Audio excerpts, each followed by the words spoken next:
Bismillahirrahmanirrahim. Assalamualaikum warahmatullahi wabarakatuh. Perkenalkan, nama saya Suryadi dari jurusan konsentrasi agribisnis. Pada kesempatan ini saya akan mempresentasikan hasil dari kerja pada tugas saya tentang hama dan jenis-jenis hama itu sendiri. Ya, yang pertama, hama. Hama adalah organisme yang dapat dianggap bisa merugikan dan tidak diinginkan dalam kegiatan sehari-hari pada proses tanaman itu sendiri. Walaupun dapat digunakan untuk semua organisme, dalam praktik selain istilah paling sering dipakai hanya kepada hewan. Suatu hewan juga dapat disebut hama jika menyebabkan kerusakan pada ekosistem alami atau menjadi agen-agen penyebaran penyakit dalam habitat ekosistem itu.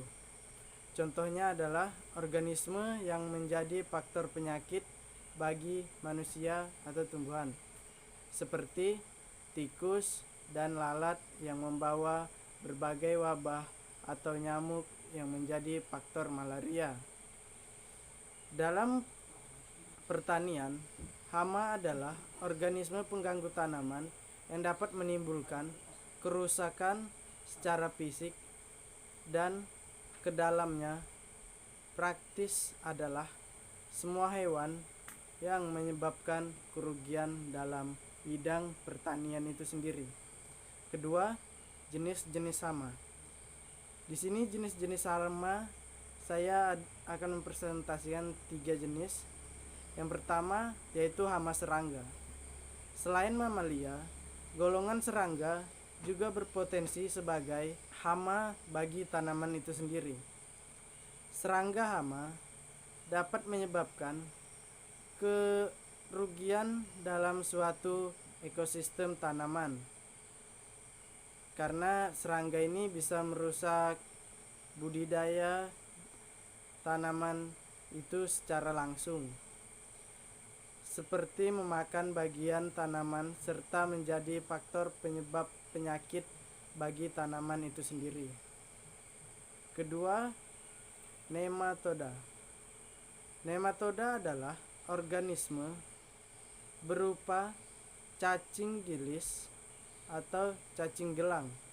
Hewan ini hidup pada rentang lingkungan yang sangat luas karena mampu beradaptasi dengan berbagai ekosistem di lingkungan tersebut.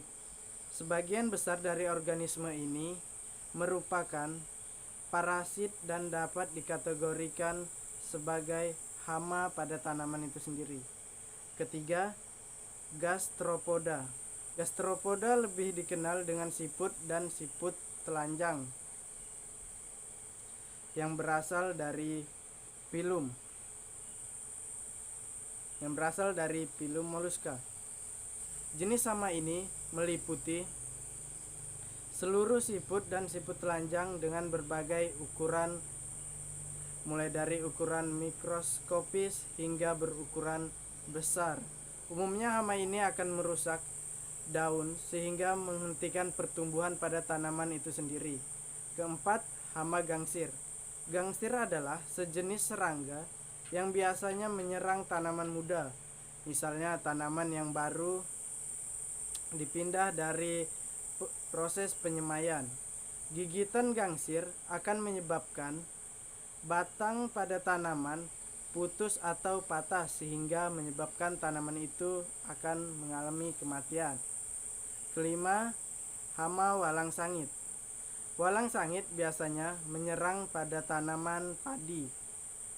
Setiap bertelur, walang sangit betina dapat menghasilkan 100 sampai 200 butir telur.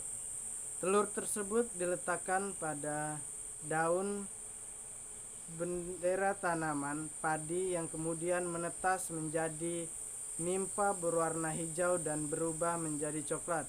Keenam, hama artona.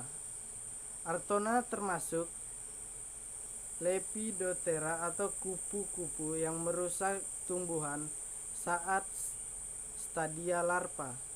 Artona biasanya menjadi hama untuk tanaman kelapa. Ulat yang menetas akan menyebar dan menyebabkan gejala titik-titik pada daun. Ulat yang tumbuh besar kemudian menyebabkan gejala berupa garis-garis pada daun. 7.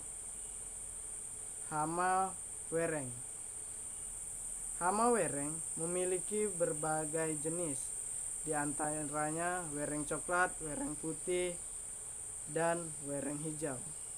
Wereng ini menyerang pada tanaman dengan cara menghisap cairan yang ada pada tanaman ini sehingga tanaman tersebut dapat mengalami kematian.